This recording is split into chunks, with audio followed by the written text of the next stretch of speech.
every time when you move with the dance, you give more energy to the Mother Earth. And Mother Earth can be more happy. That's very important. But now, maybe something more special, because just today is the first day of the huge Mayan calendar, the calendar of 5,125.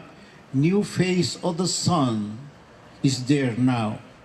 And in this age we're going, I hope, like you, can be in any place in the world, dancing, playing, doing many things good, positive every time. So for me, you are the new Mayas, because be Maya, not exactly the color of the skin. Be Maya is the consciousness. But how do you begin with this? Every time you need to be happy. And this is great. And I hope everybody can be every time in the way you are. And now I think my ancestor of this land, the ancient Whitesides, the people they construct Chichen Itza, they are watching you.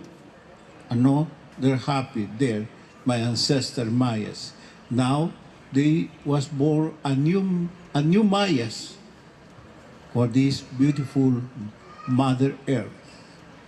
And something beautiful they give me here is a movie you can watch. I think it's free, because a Shift of the Ages. This is good title too, because all the ages, they need to work together. Remember this age, finish it, and the news is beginning today, is part of the 4 ages of each time. Each age is the face of the sun, and each time is 5,125 years. So now is the first day of one of those ages. And I know it needs to happen in that way, because this is the really future we need for the humanity and for all the manifestation, the life, like all the trees, the light and everything. So I'm very happy you are here in this beautiful land of the Mayas. Very happy, which is your land too, which is, like I said, you are Maya too, because you are here. And remember, the Mayas is not the color of the skin, is human only, and your spirit, just to be Maya. Thank you very much, and thank you for staying here in this beautiful place.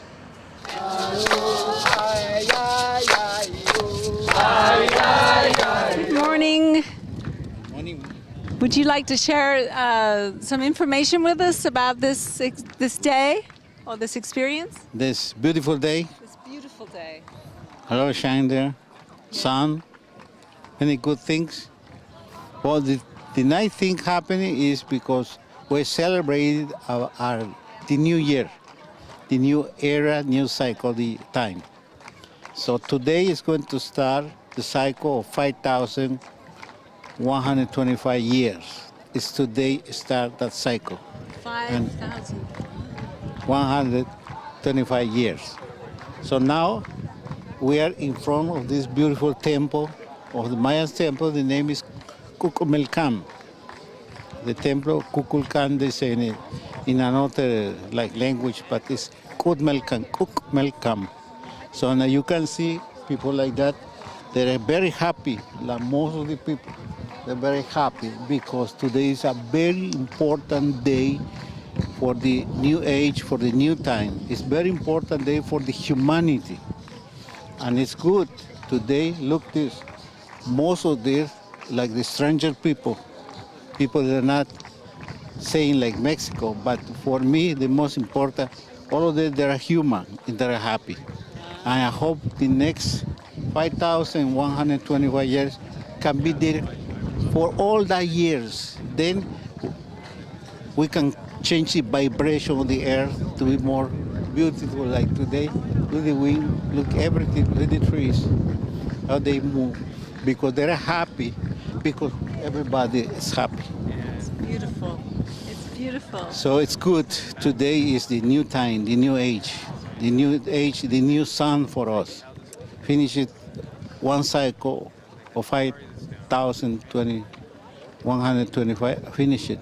But now we're entering another cycle, and today is today we enter in that Today cycle. is the beginning of the new cycle. Exactly. And this is a new cycle of time in the calendar, or? Yes, it's in the cycle calendar. And how about the stars? Is there an alignment with the stars? Well, they're speaking about something is going to the alignment in the Milky Way.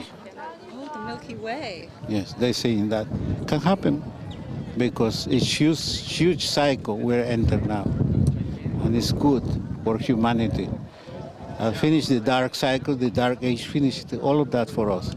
According with the point of view of the Mayas, we enter a good cycle, the cycle of the light. So do you think this is like when they talk about the golden age, we're entering the golden age? Exactly, can be in that way too. And I hope to be in that way because, for many hundreds of years, the humanity, they've been suffering more when the first war and the second war would suffer humanity. I hope not to repeat that. So the new cycle, many thousand years, can be much better. That's what we wait. So we have a new opportunity now to align ourselves with a positive energy that's available for us if we tune into it. Exactly. That's the reason. Not only Maya, like I am, Maya Itza, everybody. Look at the faces. All these people. It's a beautiful time, beautiful cycle. Look over there. Yeah? You're seeing more people outside of Mexico because the bad luck is government of Mexico, they don't celebrate this because they're living in the dark age. Okay? Thank you. And what is your name? Hunbatz. Hunbatz. Oh, great. Thank you. Very nice. I really appreciate it. Very lovely and an honor to talk with you. Thank you. Thank you. Go for it. The greatest historian of the 2012 meme, and you have friends also working on the Thrive movie and the culture of all those things. Wherever you want to dive in, Dr. Whitesides. Master Whitesides. I only have a master. Maestro Whitesides. No. Well, where to begin? One of the places I start a lot of times in my presentations is at the present because it's so confusing. So I've been tracking sort of book publishing, yes. And there's about 3,000 books that have been published by this point that discuss 2012. Yeah. Okay, excellent. There's Christian, Hindu, Buddhist, Muslim versions of 2012 in those books. There's 2012 cookbooks. There's a book called. What's the 2012 cookbook? I've not actually bought it. But it will be cheaper tomorrow. But it will be much cheaper tomorrow. That's right. Yes. There's a book called How to Profit Off of 2012. Another one. P-R-O-P-H-E-T? P-R-O-F-I-T. Okay, and then there's also How to Profit, P-R-O-P-H-E-T. There's How to Profit, F-I-T, from the profits, P-H-E-T. Okay, and we're a non-profit organization. So when you look at this sort of vast plethora of thousands of books and millions of websites and dozens and dozens of magazine articles, and it's just everywhere, it's really sort of difficult to figure out how we got here because it's so confusing and crazy. But we do know that there is an appropriate hunger for a guiding meta story. Right. When I was telling the Ananda myth, the model is that when the tyrant god steals human culture, he leaves empty celebrity baubles in its place. Right. For want of a mythology, we have celebrities. No, exactly. Okay. So people do want, and the winter solstice is when, sun come in and illumine this guiding story, right? So we do want a guiding story, but you're an anthropology devotee of this particular meme. Yes?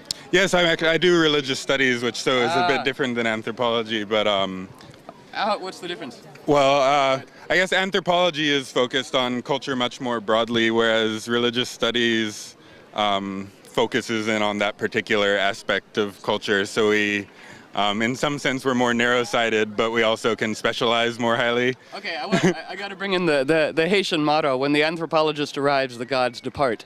So that's an important theme. I mean, we're here with our many esteemed scholars, and yet there can be a separation. I'm observing, and I am intellect, and we go, fair enough. But you're a crosser of a blur of boundaries, yes? Sure, yeah. I mean, the gods stay around when you arrive, right? yeah. People seem to like me. I mean, The gods like you. Yeah, I mean, why not? Great. I mean, I got into this stuff originally back in like '98 through Terence McKenna, and I seemed reasonable enough at the time. Talk. I mean, the way McKenna actually describes things and the advance of technology and how that changes society actually makes a lot of sense. I think the problem was the focus on the specific date. So in McKenna's world, by now we'd have starships the size of Texas and things like that. Well, I mean, Terence, I was a medium colleague-ish of Terence McKenna's, and since this is a time of inviting in the ancestors, come in, Terence.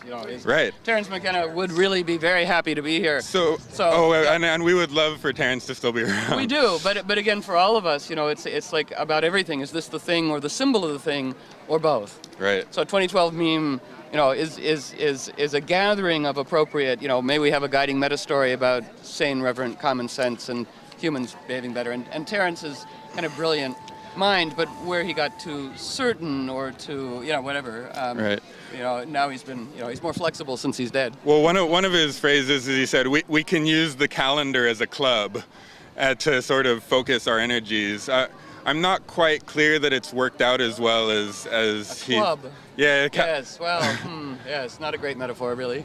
I think the idea is just bringing us together in a focus on a specific date that we want to accomplish things by. Oops, too late. Yeah. Right. No.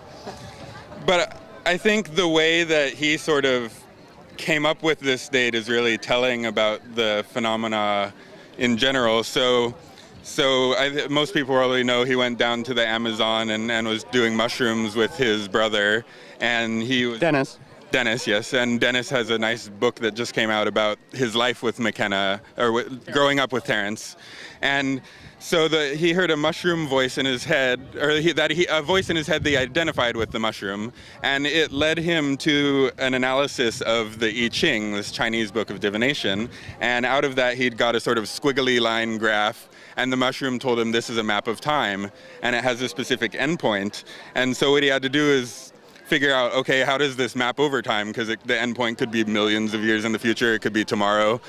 So initially he actually thought, since he's really important to the uncovering of this, it must be on his next birthday, November 16th, 1971. That came and went, and so then they connected it to other dates, the coming of Comet Kohoutek.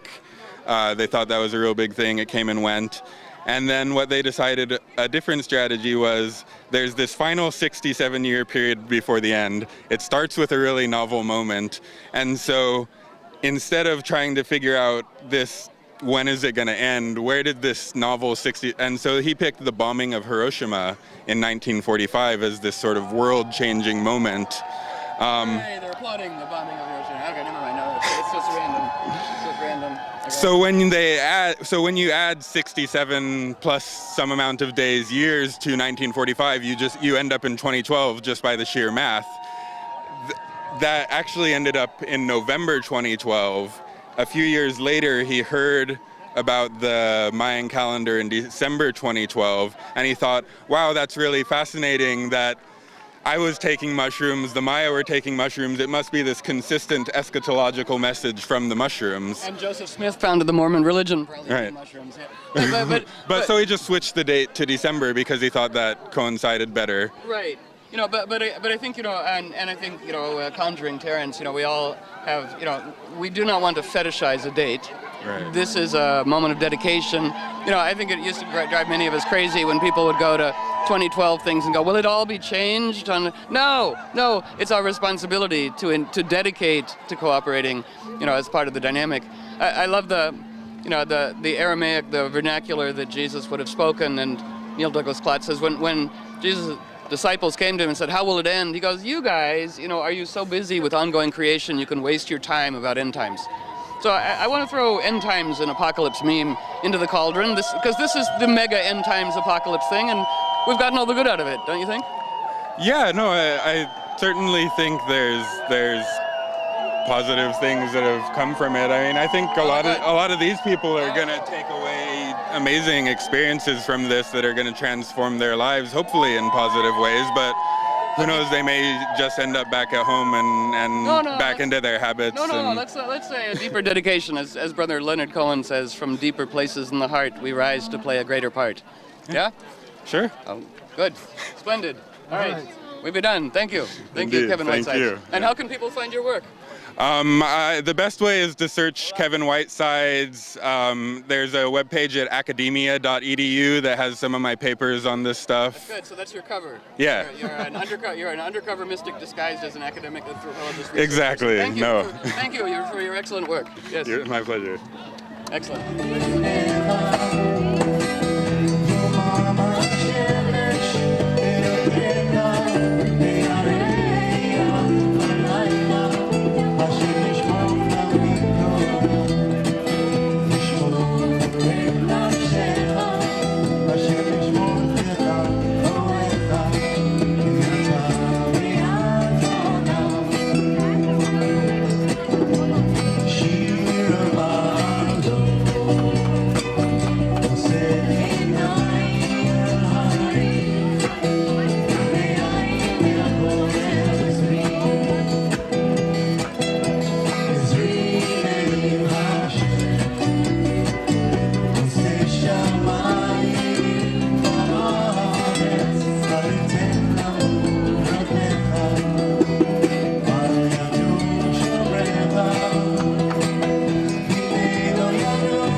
there, everyone?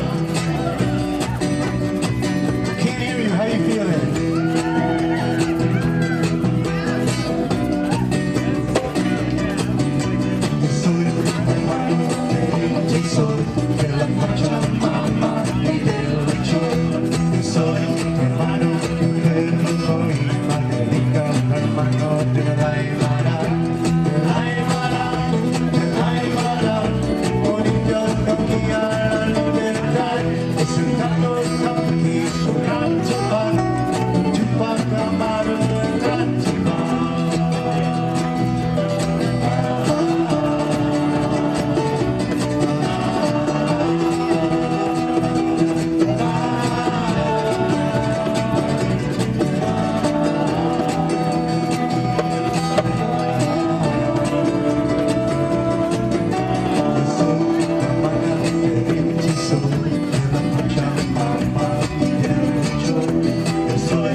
How are you feeling today? Excellent. Thank you very much, Sean. It's a pleasure to be here. Absolutely. And you have some of the posters here. And what? Tell us about your workshop and what you're teaching here.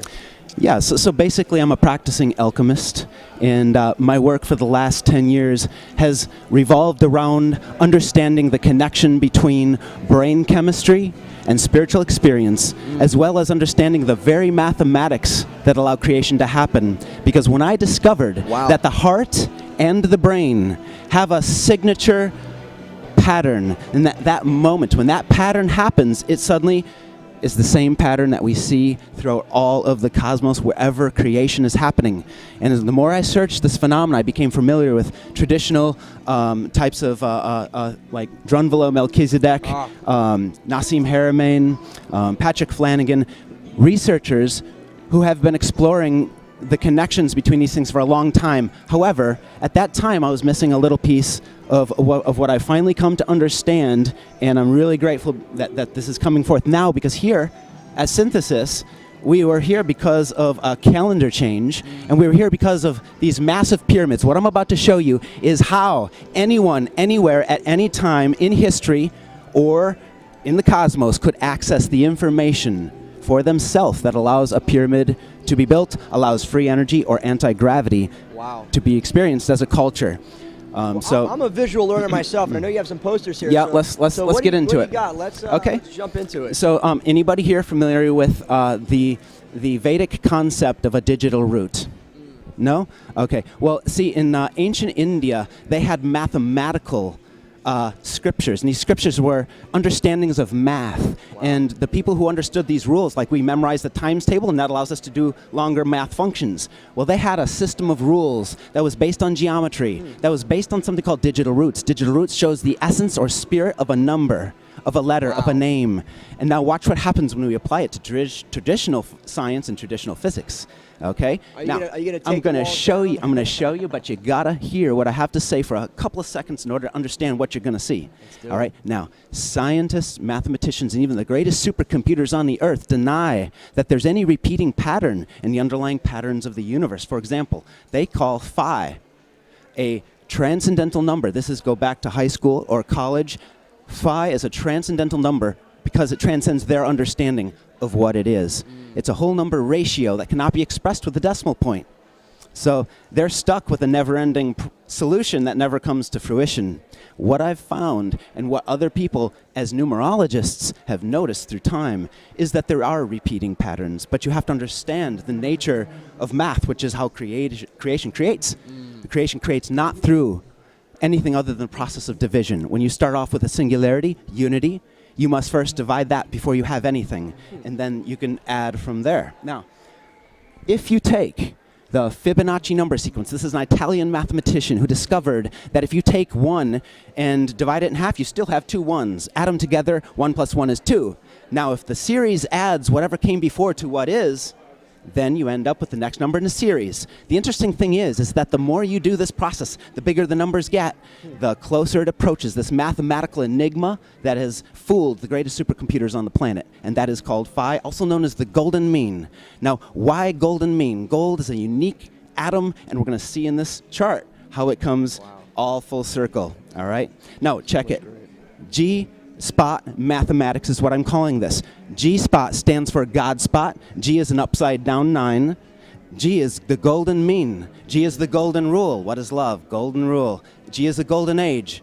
G is the golden years of our maturity as a human species. Check it. Watch. Let's see it.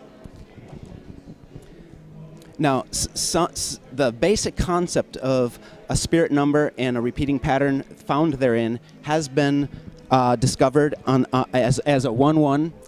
Can you hold this microphone for me? Let me hold this. You want this? Sure. Right there you go. Awesome. So this particular graph has never been done before. This reveals the pattern. No other format will. Up to this point, people have noticed that 1, 1, 2, 3, 5, 8. The next number, 5 plus 8, is 13. But why have a 4 there? That's because a 3 plus a 1 is a 4. 13 plus 8 is 21. 2 plus 1 equals 3. We see this is called numerological reduction. It's finding the spiritual essence of any number. Now, when you do this through the entire numbers sequence of the Fibonacci number code, which is 1, 1, 2, 3, 5, 8, 13, 21, 34, 55, 89, 144, 4 plus 4 plus 1 equals 9, see? And 233, everything reduces to these numbers. When you get back to the 24th digit at 24, it repeats, and that is a repeating pattern throughout. And there's other repeating patterns as well, but we're not going to get into that for now. Why we call this G-spot mathematics is based on some profound understandings that happen when you start to do what I did, and I'm the first person ever. It's not on the internet anyway. This is where the magic happens. This is what happens when you apply octave theory to the Fibonacci number sequence. Here we have the first octave in 24 sequence around this rim. And then we jump to the second octave, 2 plus 2, because that's the second octave. 2 plus 2 is 4. 2 plus 4 is 6. 4 plus 6 is 10, which 10 reduces to a 1. Plus the 6 is 16. 1 plus 6 is 7. You do that all the way around. Now, I've applied this concept through 9 octaves. Now, what happens here becomes astounding, seemingly impossible, but what we have here is perfect asymmetrical perfection. We have balanced symmetry through asymmetry. And watch. For example, here's a 1, boom, here's an 8. It resolves to a 9. Here's a 7. Here's a 2. Here it resolves to a 9. Everything in its perfect polar diametric position resolves to a 9, no matter what. This is true in nature. Understanding this principle allows the application of these ideas modeled for free energy technologies, anti-gravity technologies, clean water, clean food technologies, and also personal development technologies can allow us to harness all that we truly are. Now, the interesting thing about G-spot mathematics is I'm not here just to teach some number theory, but to teach people the access point by which all number theories and all understandings of everything in nature can be understood. The ancient astronomers, pyramid builders, Egyptians, Mayans, advanced cultures throughout time have had these understandings and apparent in their structures, which are space-time calculators, these pyramids of whatnot, different types. So what happens? Now I want to show you some strange things that are unexplainable. All right, so we've got 9 octaves, 24 on each octave. That's a total of 216 digits, each with a number. And this becomes the golden stairway, spiral staircase to the 9-hole. The 9-hole is also known as the G-spot. This is the singularity point out of which all creation comes and returns. it's a specific whole number ratio method to get there, whether you're applying it for personal development and brainwaves, you're using it for music and creating very compelling, enjoyable, healing music, or whether you want to create something with resonance. You're making energy. You're making a device that will have no losses because it harnesses the singularity point from which all energy comes. So you could take this number sequence and pattern and unlock free energy and things like that. It explains how to tune things that are based in free energy, because resonance is the capacity of feedback. A system must integrate information on the fly, real time, in order to both survive and thrive. And so what we have here is the golden mean formula for thrival. Now watch. This is some strange stuff. You get up to the 4th octave, and between the 4th and 5th octave, which reminds us 4 and 5 is 9, but between the 4th and 5th octave, you got 4, 4, 8. 4 plus 8 is 12, reduces to a 3. 12 plus 8 goes to a 20, which reduces to, keep going around. But when you do that process, you get down here and you notice 3, 1, 4, 5, 9. What is that? The original sequence. This 3, 1, 4, 5, 9 is perfect pi to 5 digits. Now, the most advanced mathematical geniuses in the world are telling us now that pi should be represented by pi times 2. Oh, no, they have a long formula that's incomprehensible, supposed to prove it, but look at this chart. When you begin the process on the 5th octave, you continue around, you come to the same thing, perfectly balanced, 3, 1, 4, 5, 9, and it's, again, perfect pi to 5 digits. Each one resolves to a 9, for example, 4 and 5, 9. 9 and 9 is 18, 8 plus 1 is 9. Everything always resolves to the 9 whole. Returns and comes from the singularity point. Now, check it. This is what is so impossible. This is what could never be predicted. These are the only series of 216 numbers which can encode all the whole number of mathematical ratios necessary for creation to occur. Watch. 1, 1, 2, 3, 5, 8, blah, blah, blah. Keep on going all the way around the spiral. You get to the 9 hole, boom. And on the 9th octave, or as the 8th octave, 8 plus 8 is 16. 16 reduces to a 7. Keep on going all the way around. At the halfway mark, at the 13th, the next digit is 1, 1, 2, 3, 5, 8, 4. Wait, that sounds familiar. 1, 1, 2, 3, 5, 8, 4. Yes, this number series then begins to wind itself in perfection, back on itself backwards all the way out to the beginning. That 216 digits is several things. It's the encoding of the ancient perfect form of the Gayatri Mantra, which was a template for remembering and understanding these mathematical principles. That's how the Vastu Shastra came into effect. They could build buildings that would harness and resonant tones of the earth and convert them into usable energies for healing, for rejuvenation, for their spiritual development, whatnot, meditation, yoga. Now, here's the interesting thing. When you get to that point and it winds itself back on itself, we were just talking about something. I lost my thought. I'm so sorry. You can jump in. You're talking about how when it gets back to the balance here, it has the original sequence of what it started there.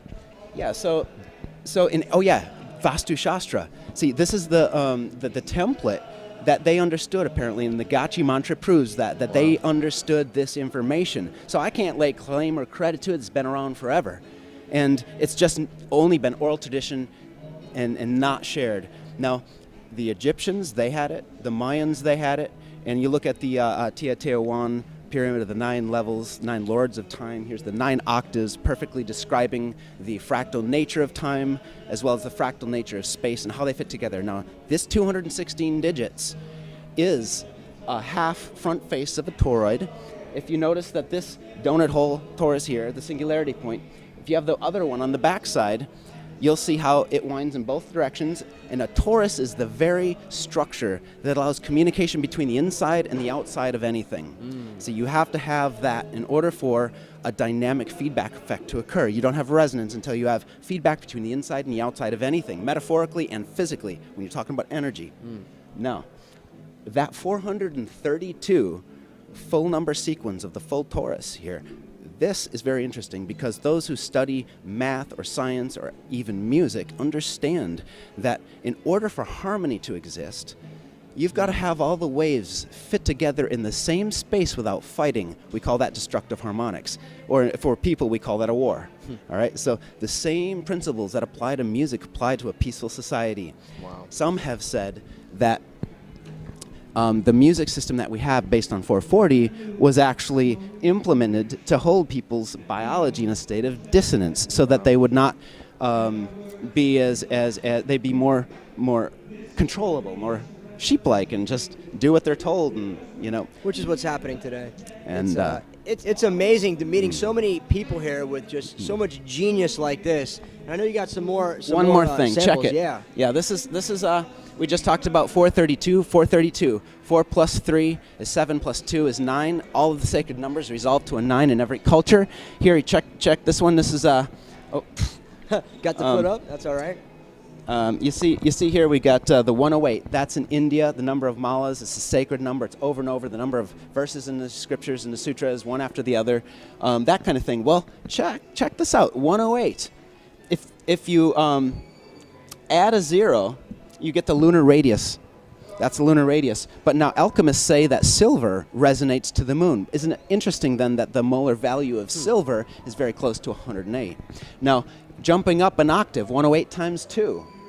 No, wait. What is 108? Yeah, let's just do it. 108 times 2 is 216. That's the number of digits in our G-spot mathematics mandala. 216. Would you mind? Sure, yeah. But, 216 again is the lunar diameter. It's at a 0. It's one zodiacal age. That's how long it takes the Earth to precess. 25,920 years divided by 12 equals 2,160 years. Perfect. 216 is 9 times 24. Remember that? That's how many digits we have in our mandala. Now, what else is it? 216 is 6 times 6 times 6. Well, that's interesting. Now, some people say, oh, that's 3 6s. Isn't that a little spooky? And I say, no. I mean, you can interpret things the way you want, but I believe 666 applies to the carbon atom. We are carbon-based life forms. It's 6 electrons, 6 neutrons, 6 protons, and all men and all beasts have it. And the superconductive qualities of our potential may someday transcend carbon, but for now, here we are. Nevertheless, mathematically, here's a little miniature 10-second lesson in Vedic math. 6 times 6 times 6 is 216, but add a 0, and watch this. 6 times 15, which reduces to a 6, times 24, the next number in the series reducing to a 6, equals 2,160. Crazy. Well, now, jumping up an octave, we have the full number of digits in the series of a full toroid. Here's 432, 432. That's the radius of the sun with 2 zeros added. Wow. Right? Now, check it. Jupiter, the number of days it takes for it to go completely through its cycle and land in the same spot from our perspective on Earth, called synodic revolution, 4,320 days. Now, jump up an octave, 864. Now we have the diameter of the sun. We're going to just jump up the octaves a little bit more here, and you come to 2592. Add a 0, you got 25,920, exactly the number of years in the precession of the equinox. If it's off by a year or two, it's probably the measurements being taken and not the harmony of the universe.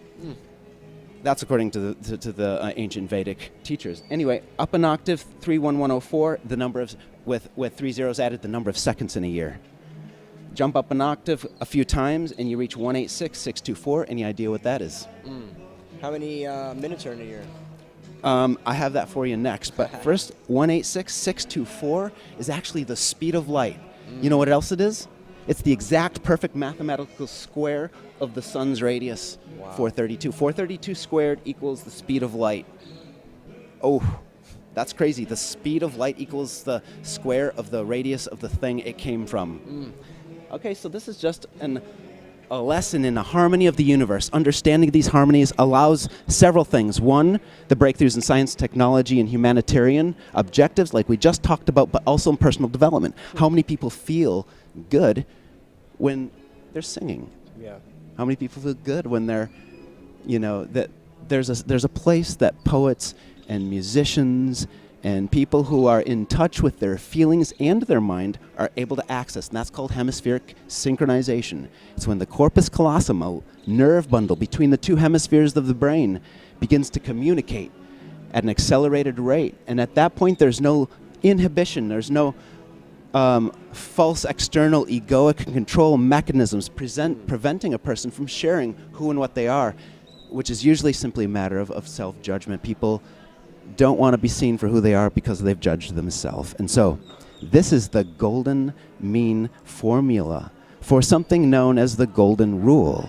The golden rule is love. And it's interesting that when a person feels love, people who study brain waves and the heart waves have noticed that the brain waves align to this golden mean ratio. And what that means is, like, for example, when you're dreaming, that's a brainwave state of very slow waves. They call that theta, anywhere from 3 to 7 cycles per second. When you're doing math, though, you're doing like 13, 20, 50 cycles per second. They call that beta.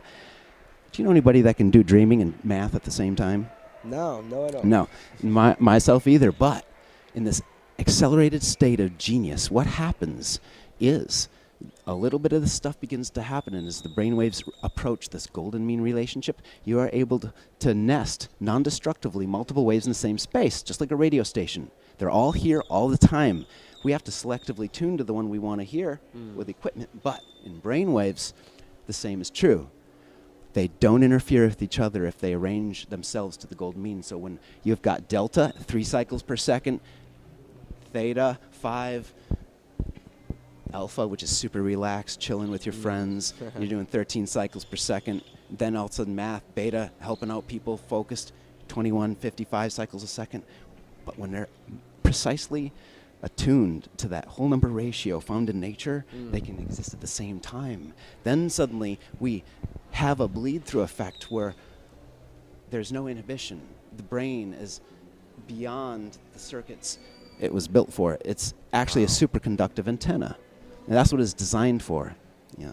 So. Wow, amazing stuff. My head is spinning right now. It's amazing. And how long did it take you to figure this stuff? How long have you been working on these sequences? Well, I've been studying sacred geometry, as they call it now, as well as alchemy, herbology, things like that for about 17 to 20 years. I began studying free energy at Tesla. I actually came to a lot of these understandings by studying the work of Nikola Tesla. He said, if you understand the secret of the 3, 6, and 9, you will understand the secrets of the universe. Wow. And he was also somebody who, like the Mayans, said that Venus was in part responsible. He'd meditate under the night sky, and it was the early morning, last thing there, in early dusk, the only star hanging out with, from the perspective of a person. Now, it's interesting that even though I learned a lot from reading his writings, it was really, it's like, I tell you what, this is a synthesis event. We've all been awake for days. Yes, we have. Everyone is a little drained. It's the last day here, but it's been amazing. Yeah. And before we go, Chad, I saw you do an amazing performance the other night on the opening ceremony on Thursday here, and you said an amazing poetical rhyme. So if you would, say a little something for the listeners out there, because that was just, I was blown away by that. All right. Well, I thank you, Sean, for the feedback. Yeah, I really just want to share basically where this all comes from. It's the same place the heart opens in love from. And that's the power and potential of being alive as a human. And so, it was with that that this poetry came through, and it didn't come through all at once. It come through a few verses at a time. I've never written it, but I remember only a few verses at a time, so it's not a problem. It just kind of goes together different every time. But it's the concept of what happens when we erase the line in the sand and realize that we are all this particular essence looking through all eyes, and that anything I could possibly look at and say, that is not me, that is not me saying that. I am everything. You are everything. Everything is connected, and that's where the G-spot mathematics shows there's a singularity point. So we can talk all day and show numbers, or we can surrender to the flow. That's it. Surrender to the flow. You are the thinker. You are the thought. You are the seeker. You are the sought. You are the seer and the seen, the dreamer and the dream, the candle and the flame, the hunter and the game, the slayer and the slain, the bullet and the bang, the bullet and the bang. The terror on the plains, the tiger in the bushes and the venom in the fangs, the river, the rock, the time, the clock, the water, the whale, the wind in your sail. You're the singer, you're the song, you're the lover's lifelong. You're a skin boat built to float through the moat to the castle in the sky. You're a water-walking monk and the flickers in his eye. You're the way, you're the door. You're the less, you're the more. You're the legend, you're the lore. You're the spirit at the core of the night and the day. You're the legend in the middle of the peyote. You're the seed, you're the weed, you're the root, you're the fruit. You're the trunk, you're the tree, you're the Kabbalah in the garden of the free. You're the mud, you're the blood, you're the wine, you're the divine. You're the body, you're the bread. You're the temple and the tomb for the living and the dead. You're a knight, you're a knave, you're a womb, you're a grave. You're a mother's love and the life she gave. You're the solar sun, making love with night. And that is how we ignite. Now we are all skin boats, built to float through the moat to the castle in the sky. And we gotta row these boats through streams of frozen time to sever the bonds and mortal ties of enslaved soul and other lies. That it be known is for the tick and the talk of our heart clock, that this earth rock be spinning to the tune of a new song that's just beginning, to sing our souls from above, as verse by verse we learn to love who we are, as God in flesh, as God in blood. Of the light through the mud we walk this path like lotus bud, 'cause we swore to serve on a planet gone mad, to hold the hand of all life through to the promised land. So don't just stand there, make a choice. Move your ass, use your voice.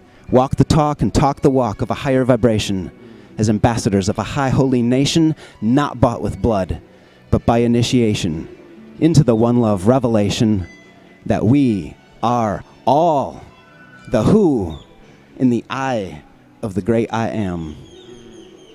Amen. Oh, thank you, brother, for spending the time and explaining this amazing stuff and sharing your knowledge with the world. Thank you for that amazing work you're doing. Keep spreading the light. Thank you. And I want to give thanks to everybody who put so much energy into making this what it was. I want to give special thanks to Deborah Gusti and Michael DiMartino and Sochi Ray and Sean and the whole team, the media team. I want to give thanks for every single person that made the sacrifices, unknown, uncounted, millions of dollars of sweat, blood, and tears went into this production, and people pushed forward for one reason. It's because it had to happen. People needed what we brought, and at any cost, we brought it. That's right. Aho. Thank you, Chad. Thank you, Sean. Bye-bye. Step right in and walk right in. Going Mount Zion, it's holy Mount Zion, it's in Mount Zion, oh holy Mount Zion. We're gonna sing, yes we're gonna shout, we're gonna give Jah the praises, we're gonna tell about the power and the glory in Mount Zion, oh holy Mount Zion, it's in Mount Zion, it's holy Mount Zion. Oh Jah, you have given me everything I need to be free in this reality. Oh yes, in this reality. Oh Jah, you have given me everything I need to be free in this reality. Oh yes, in this reality. Oh, the music fill your soul. Great Spirit is in full control. Let the music fill your soul. Oh yeah. Let the music fill your soul. Great Spirit is in full control. Let the music fill your soul. Oh yeah. Oh yeah. Tatami tatami, kona shesari, yodoshi, amiti utazo. Oh, kemamiti utazo. Oh yeah. Tatami tatami, kona shesari, yodoshi, amiti utazo. Kemamiti utazo. Tenaruach elohilocha. Elohim kan be'ashkacha, Tenaruach elohilocha. Oh yeah. Tenaruach elohilocha. Elohim kan be'ashkacha, Tenaruach elohilocha.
control. Let the music fill your soul.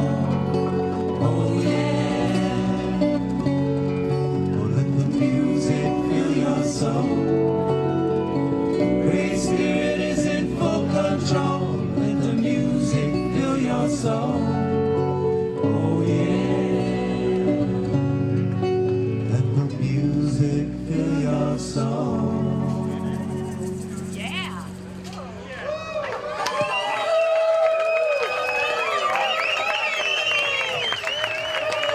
Thank you, everyone. Thanks for having me.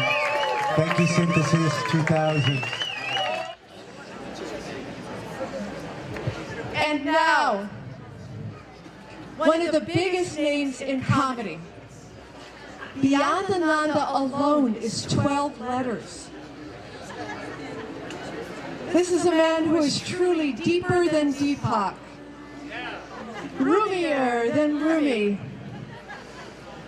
I can feel his astral plane has landed. So let us please welcome that cosmic comic and that wise guy and the wit and wisdom of Swami Beyondananda. Swami. Okay, hello everybody. Okay, great to be here. And guess what? We have no choice because no matter where we are, we're always here, right? It's always now. So who would like to be in the now more? Okay, too late, already done. But if you want to be in the now, I have great news. Living in the now will be the wave of the future. And time itself will become a thing of the past. Now here we are, we're at this point, this great end of the Mayan calendar, and many people have been saying that this is the end of linear time. And many people experience that actually at the airport waiting for the shuttles. And by the way, a lot of people have been very, very concerned about the coming of the New World Order. This is a safe haven, no order whatsoever. So let's give a cheer. So here we are at the time of the great shift. It has been predicted that a great shift will be taking place, and many people are asking, why is this shift happening to me? Well, because shift happens and the shift has hit the fan. Yes. And of course, in this great time of change, you know, people are consulting the great mystics on the planet.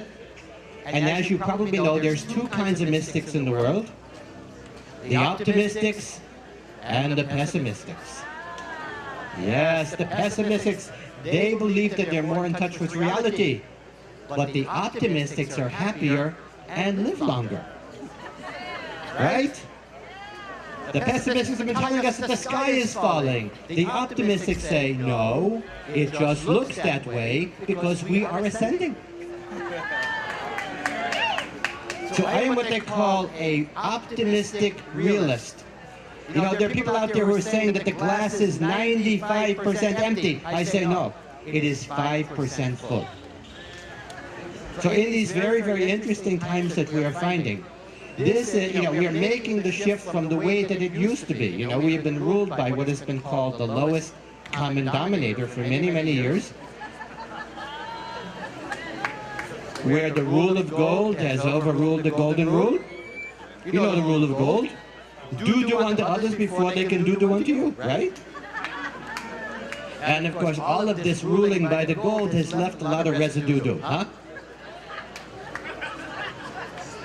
And so here is the question for humanity as we stand on the threshold of perhaps holding some more flesh.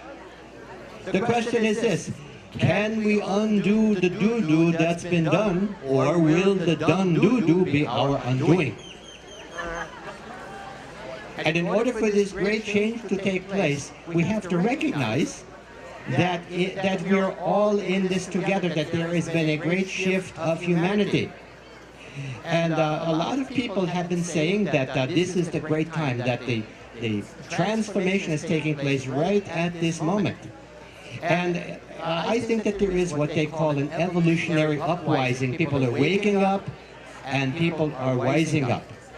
And my friend Bruce Lipton says that evolution, that the crisis precipitates evolution, And as we look around us, we see that the chances of precipitation are about 100%. And so how do we turn the funk into function and leave the junk at the junction? That's a good question. Well, I have developed a simple 4-step program that is guaranteed mathematically to work 3 times faster than most 12-step things, okay? Okay, 4 simple steps. Wake up, wise up, grow up, show up. Huh? Okay? Okay, first, wake up laughing. Life is a joke, but God is laughing with us, not at us. The Creator is watching the Comedy Channel. We are what's on. And we are given free choice in life. We get to decide whether or not we laugh. So, if you want to be miserable, go right ahead, whatever makes you happy. Huh? Now, there's many people out there who say, I want to uplift humanity, and yet their faces look like this. So if you want to uplift humankind, begin the process by uplifting the corners of your mouth, like this. That's called the levitational pull. Because I tell you something, if you want to overcome gravity, there's nothing like levity, okay? So it's very, very important to wake up laughing. And then the next step is wise up. Wise up loving. You know, instead of using leverage, right now I think we need to use leverage. And leverage is the way that we have a wedge of light that lifts all of the heaviness. Very, very important. We need heartland security. Because our true security is in the land of the heart, right? In the head we have beliefs that keep us separate. And what people believe is unbelievable, right? So we need to leave the static of the head for the ecstatic of the heart. The more we expand our hearts, the less we will need to shrink our heads, okay? And this is the power of love. You know, love or fear, we have this choice all the time. And the good news is love is more powerful than fear. Otherwise we'd be singing, all you need is fear. She fears you, yeah, yeah, yeah. No, you see, we're not singing that. So, wake up laughing, wise up loving. Third step, grow up. Grow up giving. By growing up, we don't mean to become a stodgy old adult. What we mean is to grow upward in consciousness. That is what the upwising is all about. Where we rise up to the highest level of our understanding. And, you know, maybe we need to forget about being children of God and grow up and become adults of God. Right? Now, somebody asked me recently, Swami, are you an evolutionist or a creationist? I am both. I believe we humans were created to evolve. Otherwise, Jesus would have said, now don't do a thing till I get back.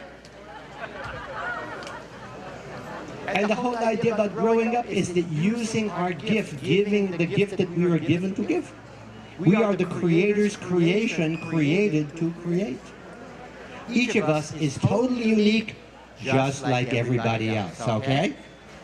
Finally, we have show up living. You know, there are people out there who actually believe that reality TV is reality. Well, there's a bigger reality than reality TV, so if you don't like the current programming, turn off your TV and tell a vision instead. Yeah, I tell a vision to you, you tell a vision to me, and we have healing and functional visions to step into. And that beats what we've been stepping into, right? Now listen, I mean, so I will tell my vision, okay? Because imagination is the great thing that we have, that really, if we want to have something different, we must first imagine it to be different. So, imagine this. Imagine think tanks where they think about more than tanks. Imagine young people living for their country instead of dying for it. Okay, I'm going to stretch your imagination. Are you ready to go with me? Ready? Okay. Imagine going to the voting booth and voting for the greater of two goods. Okay, I know what you're thinking. You're thinking, Swami, you are proposing a sane world. You must be crazy. But there is no need to change the world. I have a better idea. Let's toilet train the world, and we'll never have to change it again.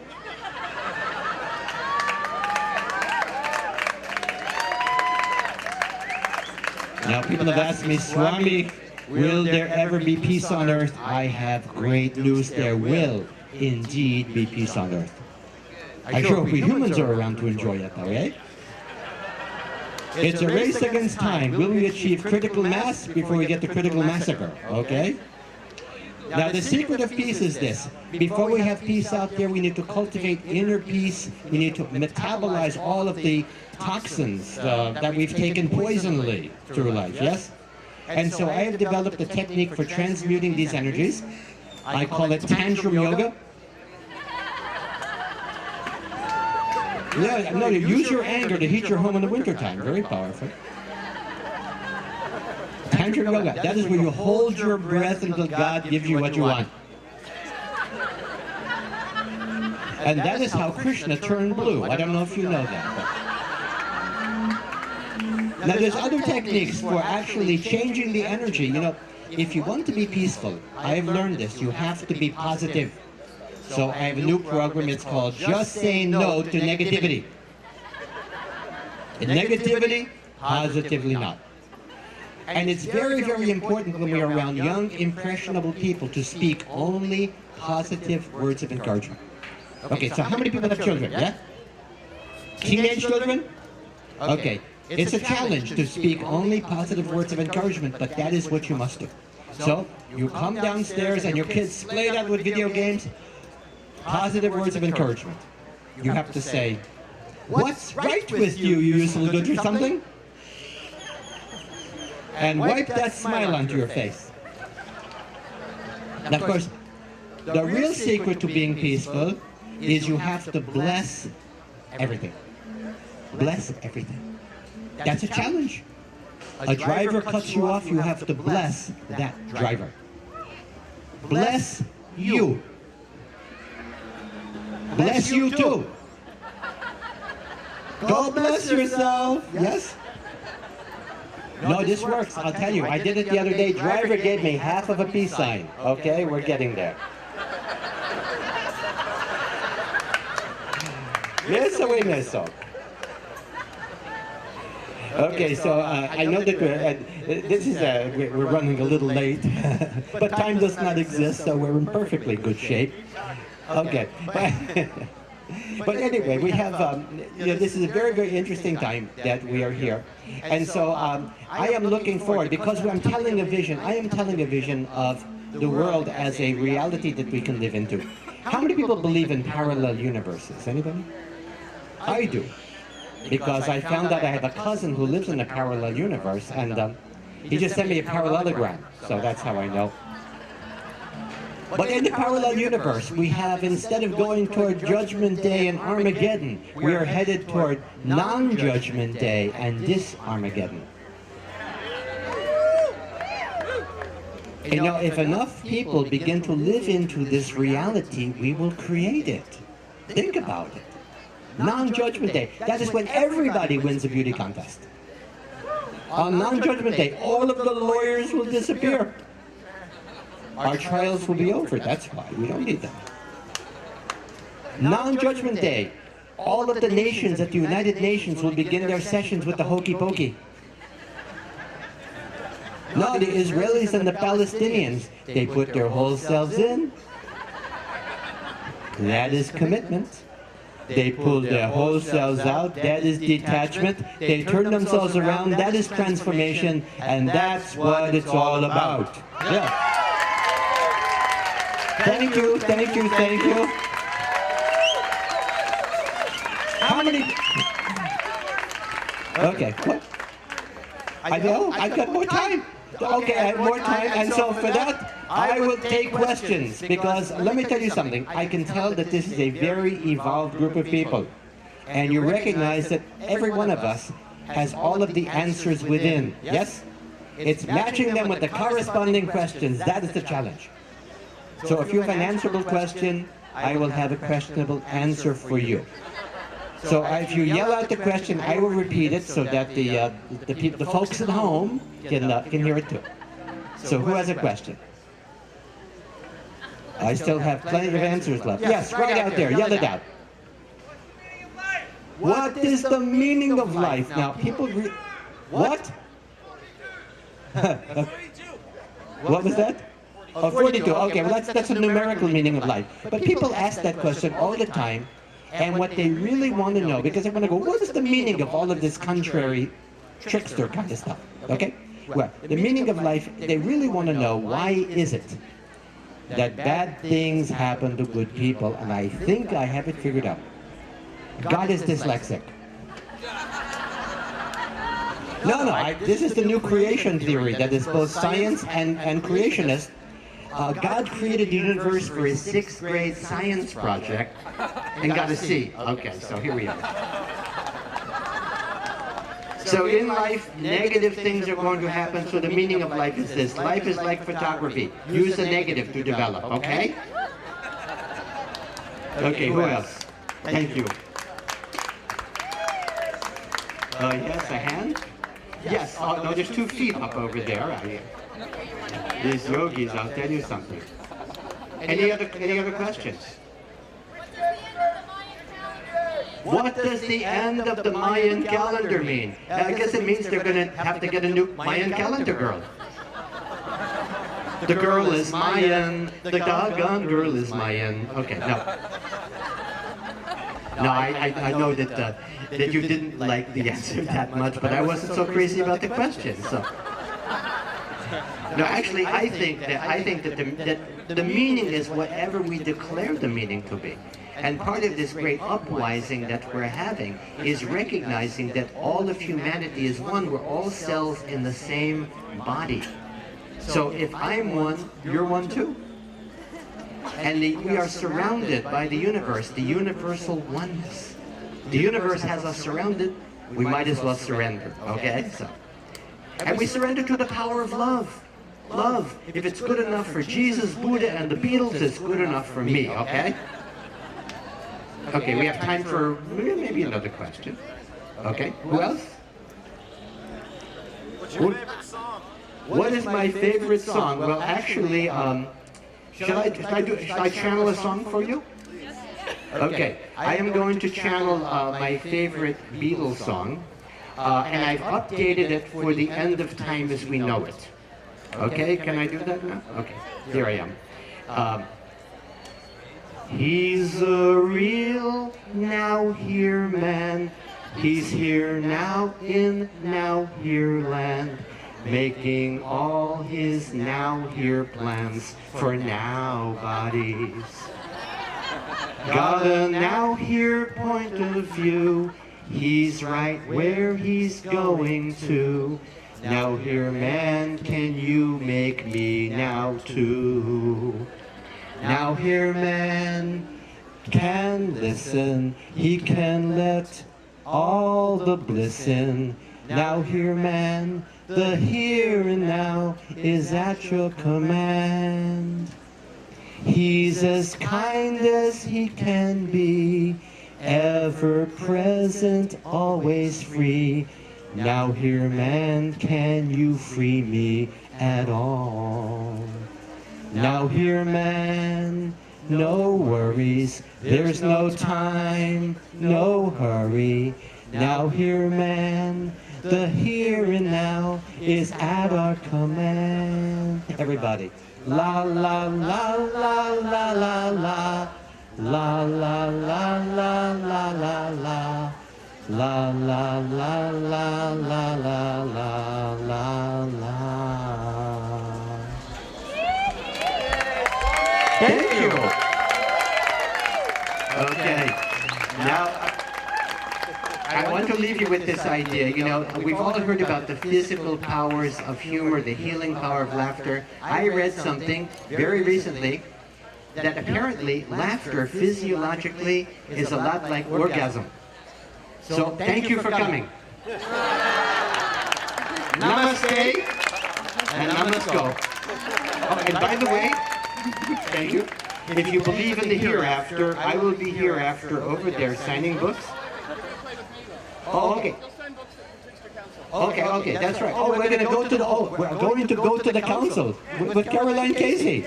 Yes, right over there. That's where the books will be. Okay, at the right over there at the keynote room. So we have right now right now. So let's do it.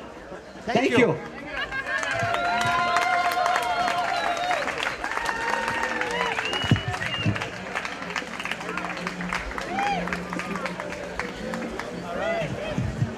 All right, Swami Beyondananda. Woo! So right now there's a group here in the church behind you, and they're called Bole. It's world music, and they're playing right at this moment, if you're interested. And next up here on this stage is Spiridescence.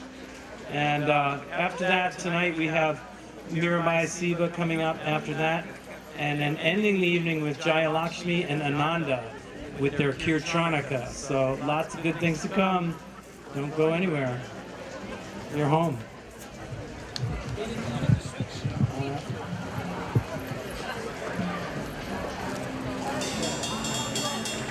All right, we're back now and joined by one of the funniest guests here. We have Swami Beyondananda, who just performed a little while ago, and the energy here is amazing.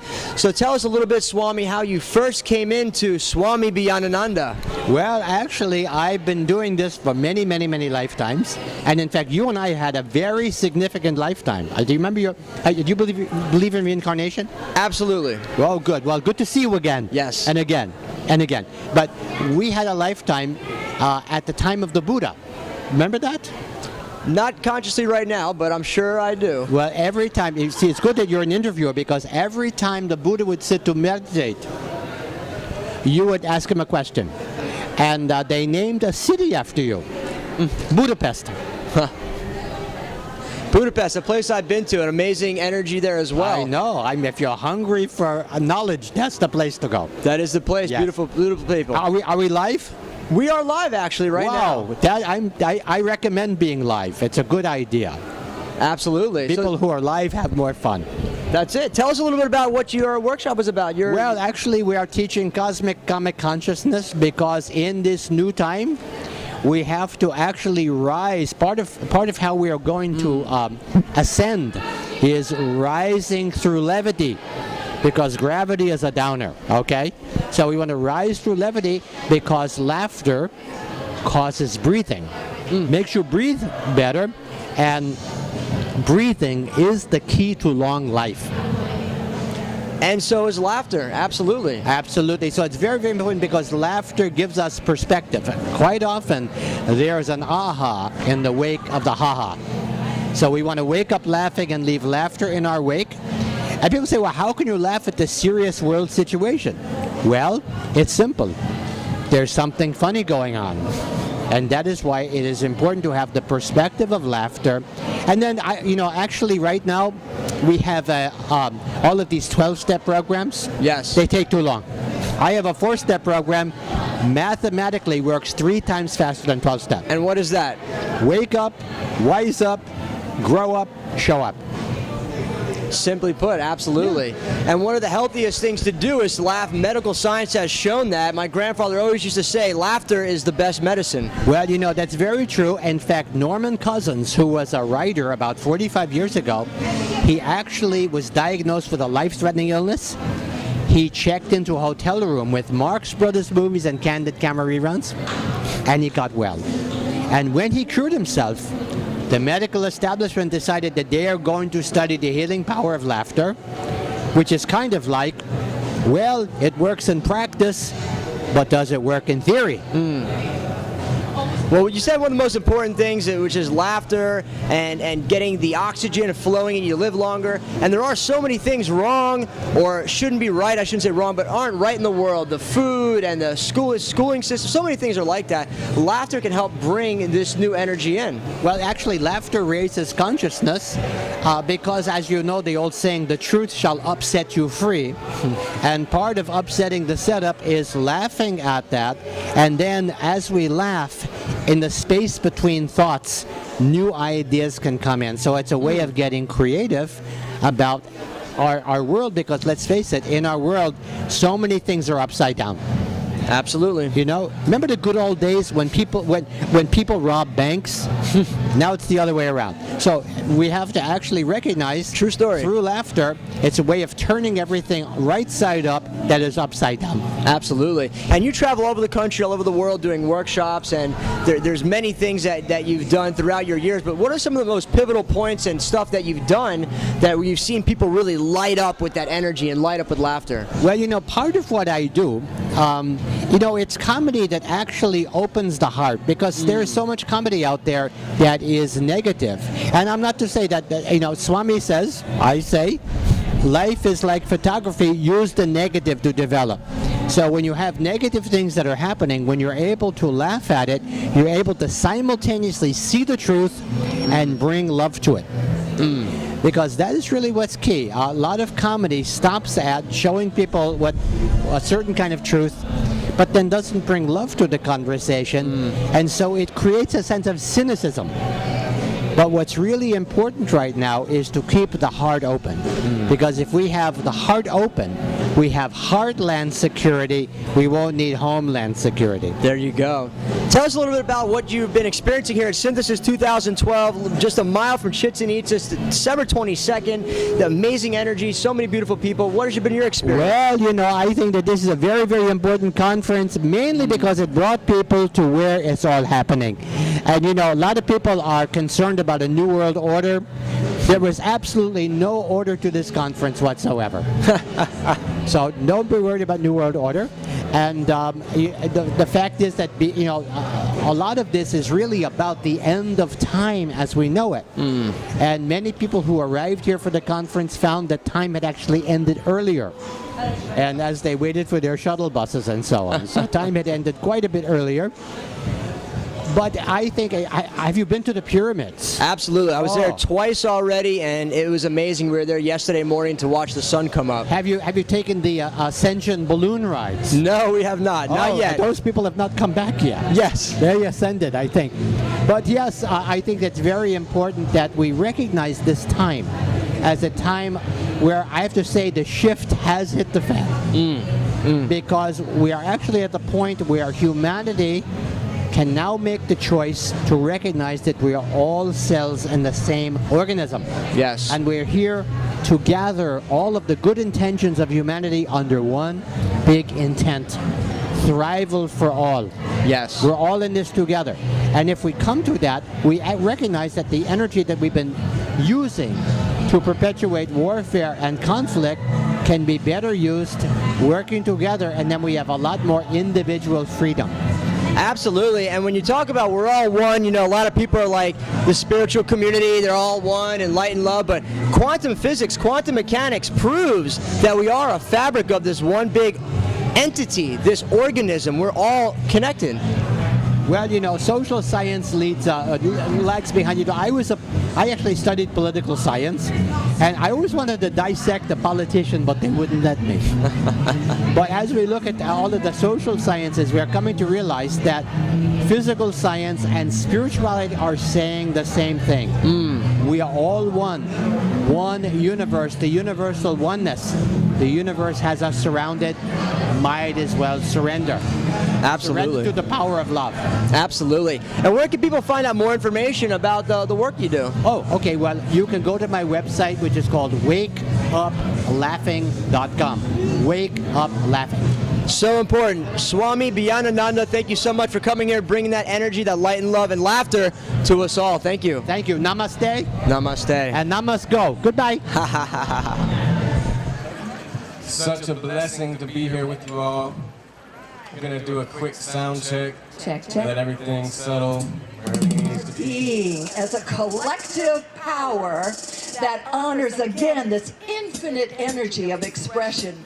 So as I come forth, if you'd be willing to express just where you're sitting or standing, that we have to lighten up.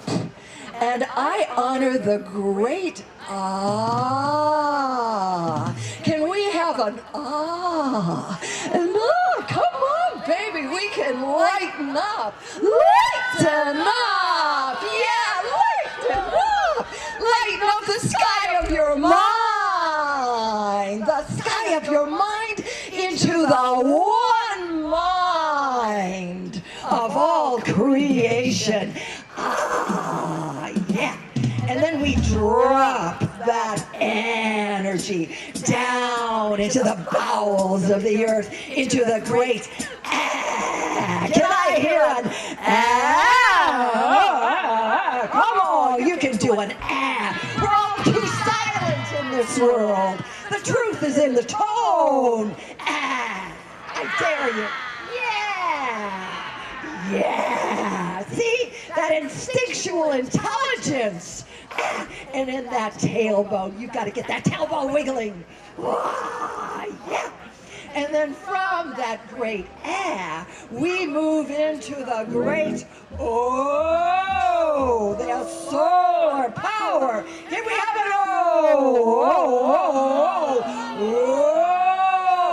Into the wholeness, the core, source of your being. And then into the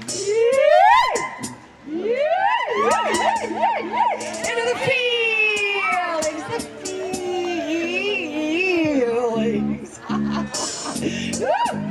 and then into the ooh. Can we rise up to the sky?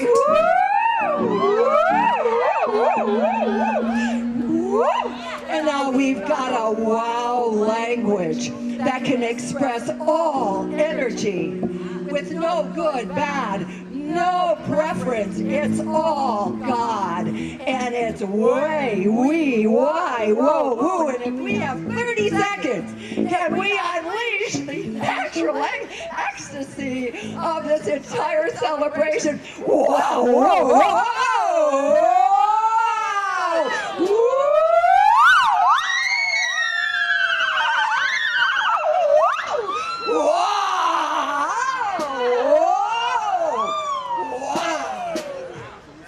The Church of Wow loves you.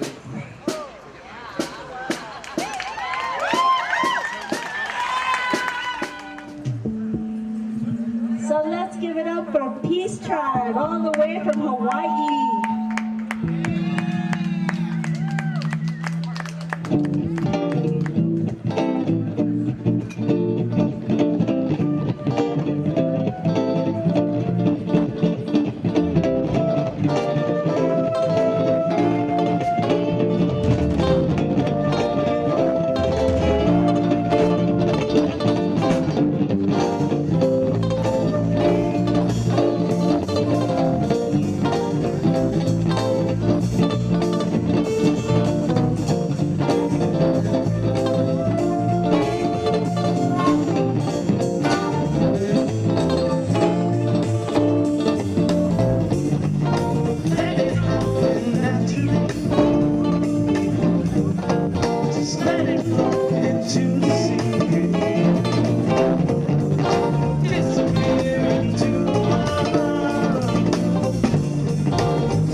stop and wait for the thing to end, or what? We can't. I can't even hear it. I think you want to switch mics. No, it's not. Just turn it. Can you check it? Yeah, check it out, please. Check, just check. 1, 2, check. Yeah, use a little. I can hear myself. There we go. A little better. That's good. Thank you.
Respect and love, all we say.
Joined here live at Synthesis 2012 with one of our keynote speakers, and thank you so much for joining us. We have Lama all the way from Tibet. He grew up in Tibet. Tell us about your workshop and the energy and light and love you're bringing here today. So I just enjoyed the energy and meeting with different people, and so Excellent. And your workshops and stuff you teach is Tibetan-based, correct? I'm not saying really Tibetan because I teach art, and also I teach yoga. I teach Buddhism, Tibetan Buddhism. Excellent. And things like that are so well needed right now. How is the energy, the vibration? You were at the temple December 21st at Chichen Itza. How was that experience? To me, it's just in another day. So, I always live with the present moment. But I think it's very nice to get in together with different people from over the world. Absolutely. And tell us about some of the Tibetan and Buddha teachings out there. For all the listeners that aren't familiar with that, what are some of the key points that you can give to the listeners about Buddhism and how important it is to balance that? I'm working for world peace through inner peace, but it's somebody's very wants to know Buddhism, especially Tibetan Buddhism. It's a very simple way I can explain. It's Buddhist. I call Buddha Dharma, which is really sort of the follow the Buddha's teachings. But it's not up to the Buddha, it's up to you. Make a difference in yourself. So it's very important to begin to work in developing wisdom and compassion and reducing ignorance, anger, and attachment. So to carry the inner peace through the world of peace. Absolutely. And you said some key things, which is compassion. And just like the people that are gathered here from all over the world, different colors and races, and everyone here has that compassion, that vibration of love, and that's what we bring out into the world, correct? Yes, I think it's very important to anybody comes on these events. And when our currents, maybe it's kind of easy, maybe some different experience. But either way, take as a learning and take the message of peace to the world. And here is the different people from over the world. So it's a beautiful way we can send it to the peace and love to the world. And tell us about 2013. We're here December 23rd. What do you think is going to be happening in 2013? Do you see unity consciousness? Do you see the masses waking up to this way of living in harmony? That's my wish and that's my hope, know. But there's no guarantee. So in this day, the whole world is really think about the money and the power. Everybody's chasing about that. That's then become the people of the world is the prisoners of the corporators and the big banks. So we all working for the big rich people. So. And what you want, the choice is not up to anybody. It's up to you to make a difference in yourself and the world. Absolutely. So it's very important to let go of difficult things and transform a new year is very important. And also, I hope everybody rise in the consciousness. We need that to the world. Absolutely. And if you could tell the listeners out there, something of inspiration or some words of wisdom for them to keep with them. What is something that people can do, regular people, in 2013 to help bring that harmony and balance to the world? So, I can say if you want to have a world peace and harmonies, then not try to judge in or not try to something happening somewhere. We have to start within our own life in our own actions and own conduct.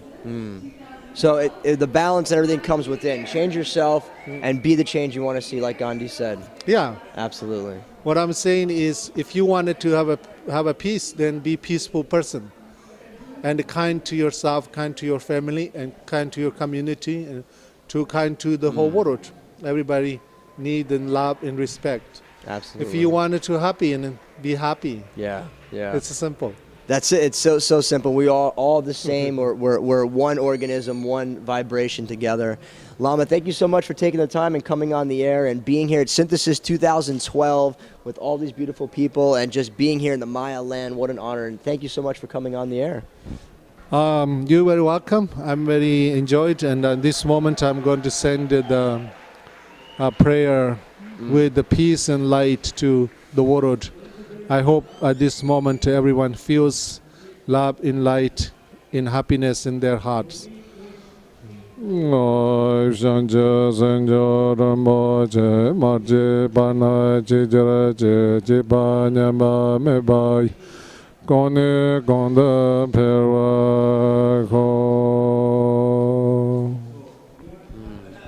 Thank you. Aho.